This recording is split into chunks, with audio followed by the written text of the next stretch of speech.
ایک مرتبہ کا واقعہ ہے کہ ہندوستان میں اجمیر شریف جو شہر ہے اس کا بادشاہ پرتوی راج، جسے رائے پتورا بھی کہتے ہیں،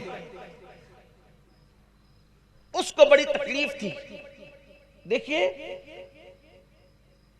اہل حق سے اہل اقتدار کو بہت تکلیف ہوتی ہے، کیونکہ ان کو پتا ہوتا ہے کہ جو کام تلواریں نہیں کر سکتی وہ اہل حق کا کردار کرتا ہے۔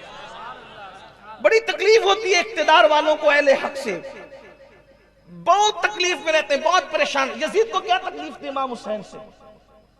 یزید کے پاس اقتدار تھا، امام حسین کے پاس کردار تھا۔ اقتدار اس کے پاس تھا، کردار ان کے پاس تھا۔ سوچو، قتل کر کے بھی عزت نہ کما سکا، لیکن کردار والا قتل ہو کر بھی اونچا رہا۔ لوگ کہتے ہیں حسین کا سر نیزے پہ ہے، ہم کہتے ہیں دیکھ تو صحیح، کاٹنے والا نیچے ہے، کٹوانے والا اوپر ہے۔ کردار ہمیشہ اوپر لے جاتا ہے، اقتدار اوپر لے جائے نہ لے جائے، کردار ہمیشہ اوپر لے جاتا ہے۔ اس لیے مسلمانوں نے کردار کی پرواہ کی ہے، اقتدار کی پرواہ نہیں کی ہے۔ ہم کردار کی تعلیم دیتے، اقتدار کی نہیں دیتے۔ دو بات عرض کر کے بات آگے بڑھے گی۔ پرتوی راج کو بڑی تکلیف تھی، رائے پتورا کو ایک جوان کو بلایا اور وہ راجپوت بہادر جوان سے کہا، یہ فقیر نے ناک میں دم کر رکھا ہے، ہر دن کوئی نہ کوئی اس کے ہاتھ پر اسلام قبول کرتا ہے، اس کی تعلیم کو سنتا ہے، اس کے قریب ہو جاتا ہے۔ ایک کام کرو، اگر تم اس کو قتل کرنے میں کامیاب ہو گئے، اس کو قتل کرنے میں کامیاب ہو گئے، اپنی آدھی سلطنت تمہیں دے دوں گا، اپنی آدھی حکومت تمہیں دے دوں گا۔ آدھی حکومت کس کو نہیں چاہیے؟ چند پیسوں کے عوض لوگ کسی کو قتل کرتے ہیں، وہ تو آدھی حکومت تھی، آدھی حکومت۔ اور رائے پتورا کوئی چھوٹا موٹا آدمی نہیں تھا، اکھنڈ بھارت کا سمراٹ تھا، سمراٹ، ہندوستان کے راجے مہاراجے اس کے پاس آ کر کے باج گزاری کرتے تھے، اس کے پاس آ کر کے جو ہے وہ خراج پیش کرتے تھے، اور اس کے پاس جا کر کے جو ہے وہ خراجے وہ وصول کرتا تھا اور وہ لوگوں سے دولت وصول کرتا تھا۔ ہندوستان کی چھوٹی چھوٹی ریاستوں کے بادشاہ اس کے باج گزار تھے، اس کے ماتحت تھے، اس کے ہاتھ کے نیچے تھے۔ رائے پتورا نے کہا آدھی حکومت تمہاری، اگر اس فقیر کو قتل کر دو۔ اس شخص نے خنجر کو زہر میں بجھایا، اور خنجر زہر میں بجھانے کے بعد اس نے کمر میں باندھا، اور کمر میں باندھنے کے بعد ہندوستان کا جو قدیم لباس ہے، پرانا لباس، وہ یہاں سے یوں آتا ہے کمر تک، اور پھر آ کر کے وہ پھیل جاتا ہے گھیر کی شکل میں۔ یہ مرد لوگ اس زمانے میں پہنتے تھے۔ اگر آپ نے پرانے دور کی تصویریں دیکھی ہوگی ہندوستانی تہذیب کی، گنگا جمنی تہذیب کی، وہ پرانی، تو آپ کو وہ کپڑے نظر آئیں گے۔ نیچے چستی ہوتی تھی، بہت تنگ پاجامہ، اور اوپر کی طرف وہ یہاں سے یوں آ کر کے گھیر میں، یعنی کمر میں اگر کوئی چیز، یہ بتا اس لیے رہا ہوں، یہی تو بات ہے۔ اگر کتاب میں جو لکھا ہے وہی میں آپ کے سامنے پڑھ کے سنا دوں تو پھر تقریر کہاں ہوگی؟ آپ کو میں کتاب ہی پیش کر دیتا کہ آپ پڑھ لو، کچھ ورق زراکس کر کے بانٹ دیے جاتے کہ نہ اگتپوری والوں کو اتنے پیسے خرچہ کرنا پڑتے، اور نہ مجھے اتنی مشقت کے ساتھ، جب وہ کوئی مشقت میں تو آیا نہیں، لیکن اتنا لمبا سفر مجھے کرنا نہیں پڑتا، کیونکہ آپ پڑھ لیتے۔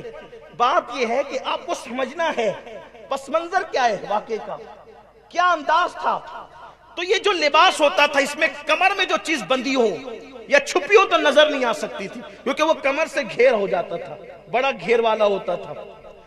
غریب نواز کا بیان چل رہا تھا، خطاب، اور اس میں لوگ بیٹھے تھے، وہ بھی آ کر کے بیٹھ گیا۔ لوگ پریشان رہتے ہیں، یار آخر تقریروں میں بولا کیا جاتا ہے، تقریروں میں بولا کیا جاتا ہے کہ لوگ سنتے ہیں، پاگل ہیں، لوگ بیٹھے رہتے ہیں۔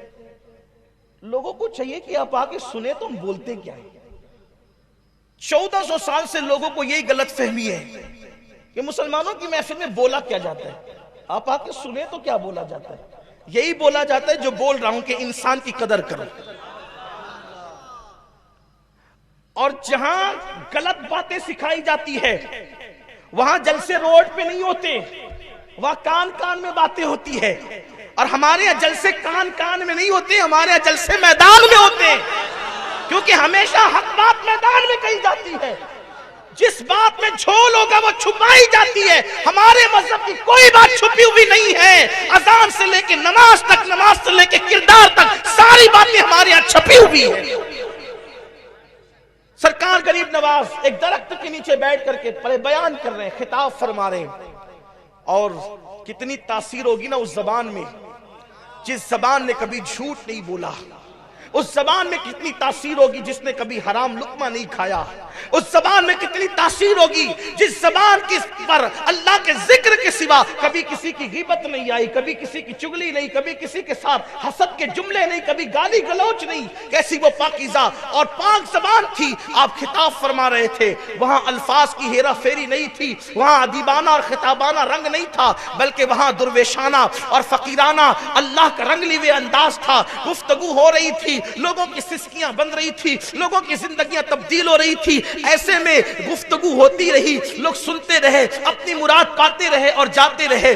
जब महफिल खत्म हो गई, लोग मिल मिल करके जाने लगे, तो सरकार गरीब नवाज ने उस शख्स से जो कमर में खंजर छुपा करके आया था, आपने उसकी तरफ से रुख फेर कर दूसरों की तरफ मुखातब होकर कहा कि भाई जो जिस मकसद के लिए आया था सबका मकसद पूरा हो गया।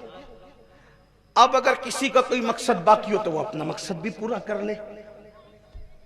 इसलिए कि हर बंदा महफिल में तकरीर सुनने तो नहीं आता ना।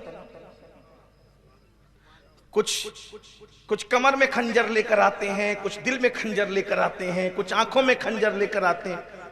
मकसद पूरा कर लो जिसको करना है। लोगों ने बातें की, बात खत्म हो गई। फिर जब देर और गुजरी, कुछ लोग और खत्म हो गए और चले गए, सरकार गरीब नवाज ने फिर डायरेक्ट उससे मुखातब हो गए। मैं कह रहा हूं कि सबके मकासद पूरे हो गए, जो जो मुराद लेके आया था उसकी मुराद पूरी हो गई, आप भी अपनी मुराद पूरी कर ले। अंदाज देखें गुफ्तगू। अगर कोई मुझे गाली देने आया, या कोई मुझे कत्ल करने आया, या कोई मुझे मारने आया, या कोई मेरे साथ बदतमीजी करने आया, तो क्या मैं ये जान करके इसका अंदाज मेरे साथ क्या है, मेरा सुलूक क्या होगा उसके साथ, मेरा अंदाज क्या होगा उसके साथ। मेरे भाई, अगर मजमे में कोई नाखून पे पैर रख दे तो आदमी का चेहरा बिगड़ जाता है, और वहां खंजर कमर में बांध करके लाया है। लेकिन सरकार गरीब नवाज फरमा रहे हैं सबकी मुरादें पूरी हो गई, अपनी मुराद पूरी कर लो। उसने कहा महाराज मैं कौन सी मुराद लेकर के आया? फरमाया तुम अच्छी तरह जानते हो क्या लेकर के आए हो दिल में। कहा मैं तो आपका बयान सुनने आया था, आप कितनी अच्छी बात करते, मैं आपकी बातें सुनने आया था। फरमाया अच्छा, बयान सुनने के लिए आते हैं तो कमर में खंजर बांध कर आते हैं? बयान सुनने आते हैं तो कमर में खंजर बांध कर आते हैं?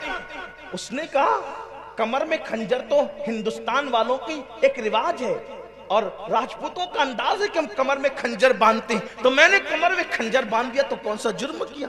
कहा अच्छा, खंजर बांधना अगर हिंदुस्तान वालों के यहाँ रस्म रिवाज है, तो बादशाह के महल में जाकर किसी की जान पर आधी सल्तनत का सौदा करना, यह भी हिंदुस्तान वालों का रिवाज है कि उस फकीर को कत्ल करके आधी सल्तनत कमाएंगे, ये भी हिंदुस्तान वालों का रिवाज है। अल्लाह अकबर। उसने सोचा कि ये गुफ्तगू तो बादशाह की और मेरे दरमियान है, और किसी को नहीं पता थी ये फकीर दरख्त के नीचे बैठ करके मेरे कमर का खंजर भी जानता है, महल की बात भी जानता है, मेरे दिल के जज्बात भी जानता है। उसने खंजर सामने रखा और कहा कि मुझे माफ करना, और आप किसी को हुक्म दे कि वो मुझे कत्ल कर दे। मैं बहुत महान, बड़े अजीम इंसान को कत्ल करने के इरादे से आया था, अब मेरी सजा ये है कि मुझे कत्ल कर दिया जाए। सरकार गरीब नवाज ने फरमाया वल्लाह हम मारने नहीं आए हैं, हम लोगों को जिंदगियां देने के लिए आए हैं, हम लोगों को जिलाने आए हैं। याद रखना, आज के बाद ऐसी गलती न करना, जाओ यहां से, मैंने तुम्हें माफ किया। उसने कदम पकड़ लिए, चरणों में गिर गया, कहा कि ऐसा महान आदमी जो जान के दुश्मनों को माफ करता हो, अब उसको छोड़ के कहां जाऊंगा। मैं भी आपके हाथों पे कलेमा पढ़ के मुसलमान होना चाहता हूं। सरकार गरीब नवाज ने उसको ईमान की दौलत अता की, और उसके बाद फिर फरमाया मांग क्या मांगता है, आज मांग ले मुझसे क्या मांगता है। उसने गरीब नवाज से मांगा, बड़ा होशियार निकला वो, اس نے غریب نواز سے کہا جب اسلام قبول نہیں کیا تھا تو مجھے پتا تھا کہ آپ کے یہاں لوگ سال میں ایک مرتبہ حج کو جاتے ہیں کعبے کی حج کے لیے. میری تمنا یہ ہے کہ میں زندگی میں 40 مرتبہ حج کروں. کتنا ہوشیار ہے. حج نہیں مانگا صرف بلکہ لمبی عمر بھی مانگ لی, کیونکہ حج روز روز تھوڑی ہوگا. جتنے حج ہوں گے اتنے سال پڑیں گے. اس نے کہا کہ میں 40 حج کرنا چاہتا ہوں, اور پھر تمنا یہ ہے جب 40ویں حج کے لیے جاؤں تو پھر لوٹ کر نہیں آؤں, مکے ہی میں میرا وصال ہو جائے. سرکار غریب نواز نے فرمایا جا تجھے یہ بھی عطا کیا. یہ تھے تبلیغ کے اصول, دعوت.